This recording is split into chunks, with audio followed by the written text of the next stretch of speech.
வணக்கம் நண்பர்களே. நிமிர்ந்த நன்னடை, நேர்கொண்ட பார்வை, நிலத்தில் யாருக்கும் அஞ்சா நதிகளும், திமிர்ந்த ஞான செருக்கும் இருப்பதால் செம்மை மாதர் திரும்புவதில்லையாம் என்கிற மகாகவியோட இந்த வலிமை மிக்க வரிகளோட ஆரம்பிக்கிறேன். உங்கள் அனைவருக்கும் இனிய சர்வதேச மகளிர் தின நல்வாழ்த்துக்கள்.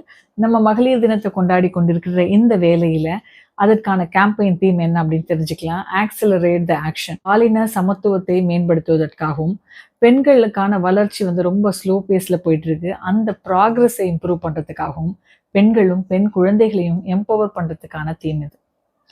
பெண்களுக்கு எதிரான குற்றங்கள், பெண்களுடைய வளர்ச்சியை தடுக்கக்கூடிய விஷயங்கள், பெண்களே அவங்கள எம்பவர் பண்றதை தடுக்கக்கூடிய காரணிகள், இது எல்லாத்தையும் அறிந்து இது எல்லாத்தையும் சரி செய்து பெண்களை எம்பவர் பண்ணணும் அப்படின்றது தான் இந்த தீமோட ஒரு மிக முக்கியமான ஒரு பொருள். Don't think about making the women fit for the world, but think about making the world fit for women. அதாவது பெண்களை இந்த உலகத்தில் வாழ தகுதியானவர்களாக மாற்றாதீர்கள், பட் இந்த உலகத்தை பெண்கள் வாழ தகுதியான இடமாக மாற்றுங்கள் அப்படின்ற இந்த வலிமையான சிந்தனையோடு இந்த நாள் இனிய நாளாக வாழ்த்துகிறேன். நன்றி.